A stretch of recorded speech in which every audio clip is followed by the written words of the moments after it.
دوستو آج کروڑوں حنفیوں کے امام اعظم حضرت سیدنا نعمان بن ثابت ابو حنیفہ رضی اللہ تعالی عنہ کا یوم وصال ہے، یعنی 2 شعبان 150 ہجری کو حضرت امام اعظم ابو حنیفہ کا وصال ہوا ہے۔ آج ان کے عرس کا دن ہے، لیکن کیا آپ کو پتا ہے کہ امام اعظم ابو حنیفہ کون ہیں؟ ان کی شخصیت کیا ہے؟ کروڑوں لوگ کیوں ان کی اتباع کرتے ہیں؟ کیوں ان کی تقلید کرتے ہیں؟ وہ مقام و مرتبہ ان کا کیا ہے؟ آج ہم اور آپ ان کی تقلید کرتے ہیں تو ہمیں ان کی زندگی کے بارے میں کچھ نہ کچھ ضرور معلوم ہونا چاہیے۔ تو ایک مختصر سا خاکہ میں آپ کے سامنے ان کی زندگی کا رکھ دینا چاہتا ہوں، تاکہ آپ کے ذہن میں آ جائے کہ ہم جس کی اتباع کرتے ہیں، تقلید کرتے ہیں، وہ امام اعظم ابو حنیفہ کی ذات کیا ہے۔ میرے دوستو، حضرت سیدنا امام اعظم ابو حنیفہ کا نام نعمان ہے، ان کے والد کا نام ثابت ہے، ان کے والد کا نام مرزبان ہے۔ حضرت مرزبان نے ہی حضرت عمر رضی اللہ تعالیٰ عنہ کے زمانے میں اسلام قبول کیا تھا۔ ان کے گھر میں بیٹا پیدا ہوا، اس کا نام اس نے ثابت رکھا۔ حضرت ثابت کو لے کر کے ان کے والد گرامی حضرت علی کی بارگاہ میں گئے اور ان کے گود میں دے کر کے ان کے لیے دعا فرمائی حضرت علی نے، ان کی نسلوں کے لیے بھی حضرت علی نے دعا فرمائی، اور اسی ثابت کے یہاں حضرت سیدنا امام اعظم ابو حنیفہ کی ولادت ہوتی ہے۔ تقریباً 70 ہجری 699 عیسوی میں کوفہ کی سرزمین پر میرے امام اعظم ابو حنیفہ کی ولادت ہوتی ہے۔ حضرت امام اعظم ابو حنیفہ نے تقریباً 80 سے زیادہ صحابہ کرام کی زیارت کی ہے، یعنی کہ میرے امام اعظم ابو حنیفہ تابعی ہیں۔ امام اعظم ابو حنیفہ چونکہ اپنے خاندانی پیشے سے جڑے ہوئے تھے، اس لیے وہ بہترین تاجر بھی تھے، شروعات کے زمانے میں مکمل طور پر، اور بعد کے زمانے میں بھی وہ تجارت سے ہی جڑے رہے تھے۔ امام اعظم ابو حنیفہ رضی اللہ تعالیٰ عنہ کے تقریباً 4000 اساتذہ ہوئے ہیں، اور ان کے طلبہ کی، ان کے اسٹوڈنٹ کی، ان کے شاگردوں کی تعداد لاکھوں کے اندر گنائی جاتی ہے۔ امام اعظم ابو حنیفہ نے تقریباً 30 سال تک مسلسل روزہ رکھا ہے، اور 40 سال تک عشاء کے وضو سے فجر کی نماز ادا کی ہے، اور ہر رکعت کے اندر قرآن مجید کو ختم کیا کرتے تھے۔ امام اعظم ابو حنیفہ کا جہاں پہ انتقال، وفات پائی ہے انہوں نے، اس مقام پہ تقریباً 7000 بار قرآن مجید کو انہوں نے ختم کیا ہے۔ امام اعظم ابو حنیفہ کا انتقال 2 شعبان 150 ہجری میں ہوا۔ جب ان کا انتقال ہوا ہے تو ان کے جنازے میں اتنی بھیڑ آ گئی تھی کہ ان کے نماز جنازہ 6 بار ادا کی گئی۔ امام اعظم ابو حنیفہ رضی اللہ تعالیٰ عنہ کا مزار بغداد شریف کے اندر موجود ہے۔ اب میں آپ کو بتاتا ہوں کہ امام اعظم ابو حنیفہ کو ابو حنیفہ کیوں کہتے ہیں، کیونکہ یہ غلط فہمی ہے کہ ان کی بیٹی کا نام حنیفہ تھا، اس وجہ سے امام اعظم کو ابو حنیفہ کہا جاتا ہے، بلکہ یہ وجہ نہیں ہے۔ دوستو، علماء کرام نے لکھا ہے کہ جیسے حضرت ابراہیم کے دین کو قرآن مجید میں ملت حنیفہ کہا گیا ہے، یعنی حنیف اس کو کہتے ہیں جو افراط و تفریط سے پاک ہو، بالکل حق پر ہو اور باطل کا اس میں شبہ بھی نہ ہو، اس کو حنیف کہتے ہیں۔ امام اعظم ابو حنیفہ وہ امام ہیں جنہوں نے دین کے اندر سب سے پہلے اصول کو مرتب کیا، اور دین کے اصول کو مرتب کر کے امت کو دیا، اور اس کو بالکل افراط و تفریط سے پاک رکھا، اور اس میں باطل کے شک و شبہ کی کوئی گنجائش بھی نہیں ہے۔ اسی وجہ سے ان کو ابو حنیفہ کہا جاتا ہے۔ اور حنیفہ کے معنی دوات ہوتا ہے، تو چونکہ ہر وقت ان کے لکھنے پڑھنے کا کام تھا، تو لوگ جب ان کو بولتے تھے تو نعمان بن ثابت ابو حنیفہ کہتے تھے، یعنی دوات والا کہتے تھے، اس وجہ سے ان کی کنیت یہی مشہور ہو گئی، ابو حنیفہ۔ امام اعظم ابو حنیفہ کے والد کا جب انتقال ہوا تھا تو کئی دن تک گھر سے نہیں نکلے۔ جب ایک دن گھر سے باہر آئے تو ان کا ایک حاسد، ان سے جلنے والا، ان سے دشمنی رکھنے والا ان کے سامنے آ گیا۔ سارے لوگوں کے سامنے اس نے کہا کہ اے نعمان بن ثابت، تم اپنی ماں کا نکاح مجھ سے کر دو۔ یہ بات سن کر کے امام اعظم ابو حنیفہ کے دل کو بہت زیادہ تکلیف ہوئی کہ سب کے سامنے اس نے میری ماں کا نام لیا ہے۔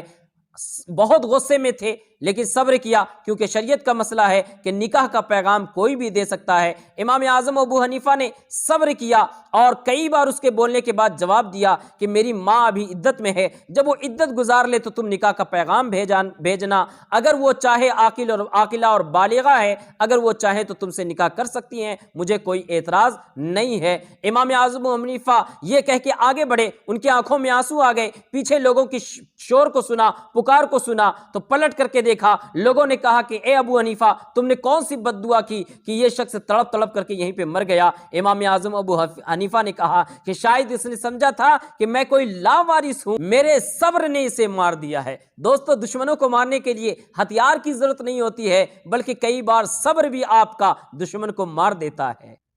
امام اعظم ابو حنیفہ رضی اللہ تعالیٰ عنہ کی زندگی کا ایک اور مشہور و معروف واقعہ سناتا ہوں تاکہ آپ کو ان کی شخصیت کا اندازہ ہو سکے۔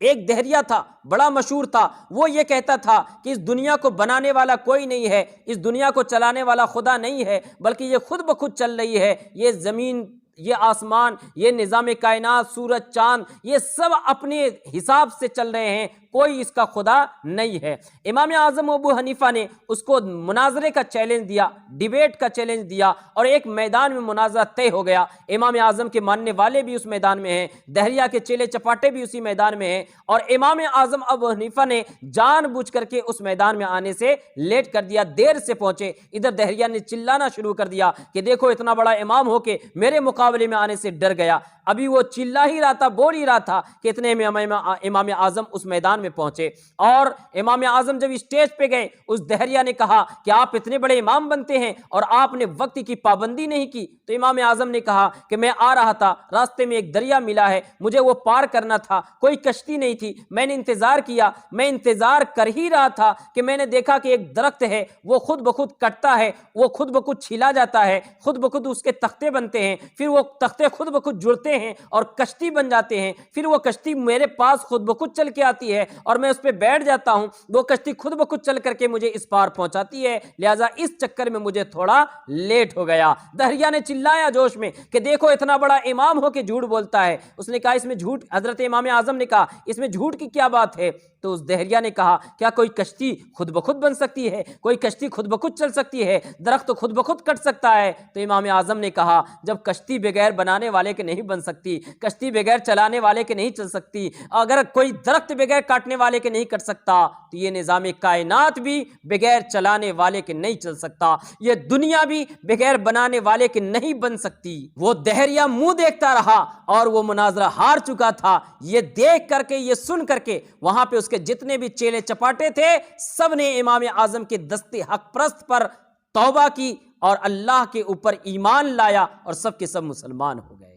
اسی وجہ سے دوستو ہمارے امام کو امام الائمہ، امام الامہ، کاشف الغمہ کہا جاتا ہے۔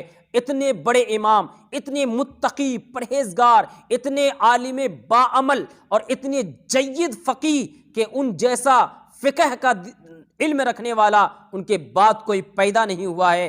اتنا بہترین اصول، اتنا بہترین جامع اصول انہوں نے بنا کر کے امت کو دیا ہے کہ آج تک جتنے بھی 1300 سال سے جتنے بھی مجددین پیدا ہوں گے یا ہوئے ہیں یا جتنے بھی فقیہ ہوئے ہیں، وہ سب کے سب امام اعظم کے اصول سے ہی اپنی بات کو اخذ کرتے ہیں، اپنے اصول کو اخذ کرتے ہیں، مسائل کو اخذ کرتے ہیں۔ میرے دوستو یہی وجہ ہے کہ آج امت میں جو کچھ اور جتنا کچھ اتحاد نظر آتا ہے، جو علمی ذخیرہ نظر آتا ہے، یہ امام اعظم کی دین ہے۔ اگر امام اعظم نے اپنی زندگی کا ایک ایک سیکنڈ، ایک ایک لمحہ لگا کر کے اتنی محنت و مشقت سے اگر انہوں نے یہ اصول طے نہ کیے ہوتے، اتنی جافشانی سے قرآن اور حدیث کو یکجا نہ کیا ہوتا، اس سے اصول اخذ نہ کیے ہوتے، تو آج ہر مسئلے کے اوپر ایک ایک فرقہ بن چکا ہوتا، الگ الگ مسلک بنا چکے ہوتے۔ لیکن یہ امام اعظم ابو حنیفہ کی دین ہے کہ آج پوری دنیا میں